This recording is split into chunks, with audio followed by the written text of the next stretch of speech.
Yooyaa shamaa kam jirtu hordoftoota keenya kabajamoo nageenyi badhaadha. Eeyyeen egaa hordoftoota keenya qaalii har'as akkuma barame qophii tokko qabannee isiniif dhufneerraa hamma dhuma qophii keenyaatti nu waliin turaan dhaamsa keenya. Mata dureen qophii keenyaas dhagaa diinni nutti darbatuun Itoophiyaa haa ijaarru jetti. Qaamolee ammas nageenya Itoophiyaa booressuuf socho'an. Hordoftoota keenya nageenyi maatiif biyyaaf darbees hawaasa idil addunyaaf dhimma gaaffiif dhiyaatu miti. Guddina biyya tokkoofis ta'ee dinagdee biyya tokkoof nagaan dhimma bu'uuraati. Murni hidhaa fi boora'uu nageenya keessaa malee faayidaan hin jiru jedhee amanu kanneen ergama badii diinarraa fudhatanii boora'uu nageenyaaf sababa ta'an jiru. Keessumaayyuu faayidaa dhuunfaaf kan ijaarame shiftaa Abaawoo Shanee Iskender Nagaan kan hoogganamu abbaan adaraa yookiin baaldaraas kan ofiin jedhu ergama badii isaanii Itoophiyaanota irratti fe'uudhaaf taafachaa jiru. Addatti immoo maraataan Iskender Nagaa Ameerikaa diina Itoophiyaa fi hooggansa Itoophiyaa taate keessa naanna'aa turuudhaan diyaaspooraa irraa ergama badii fudhatee kan dhufe amma magaalaa teessumaan teessoo Afrikaa taatee fi handhuura biyyaa taate keessa akka saree maraatuu olii fi gadi fiiguun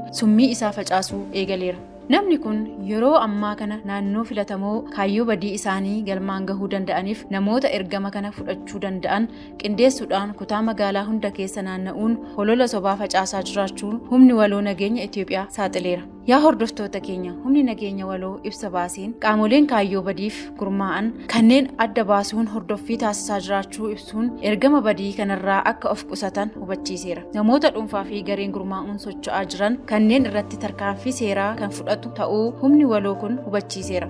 Qaamolee dhoksaan gurmaa'uun kanneen karoora badiinsaa milkeessuuf miidiyaalee hawaasummaa soba banuun odeeffannoo waldhahaa taasisaa jiraachuu kan eere humni waloo kun hawaasni odeeffannoo sobaan burjaaja'aa jiraachuu ibsuun irraaf qusachuu akka qabanis dhaamsa isaa ture. Shiftaan Shanee shiftummaa akkuma hantuunni haadha jalatti gumbii uraa barti jedhan sana TPLF irraa kan dhaale gochaa badummaa isaa Wallagga Eelamitti jalqabee amma gara Wallagga Bahaa jeequutti ce'aa jiraachuu odeeffannoon garagaraa bahaa jira. Akka maddeen dhugaa irraa odeeffannetti Shaneen ammas gufuu nageenyaa ta'ee akka riphee lolaatti of ijaaruudhaan bosona Oromiyaa hunda keessa miliquun kan argate saamaa kan jibbe ajjeesaa kottee nabaase jechaa jiraachuu maddeen amanamoon ibsaa jiru. Yaa hordoftoota keenya nageenyi kan kooti kan keessanii waa malee dhimma nageenyaa hin kaasnu. Biyya ani hin gaggeessine haadhi dhimtuu wayyaanee amma karaa garagaraan ifaa jira. Gama tokkoon humna Shanee gama biraan magaalaa gudditii biyyattii irratti kan xiyyeeffatu humna baaldaraasii yoo isaaf danda'ame Itoophiyaa diiguuf si'ool kan seenu TPLF humnoota badii hordofan biyya keessaa kan ijaareerra darbee humna akka addunyaatti badee balleessaa ta'e Alshabaab ijaaree Itoophiyaa diiguuf socho'aa jiraachuu tibbana waan ta'aa jirurraa hubachuun salphaadha. Ijaaruutu ulfaata malee diiguun salphaadha.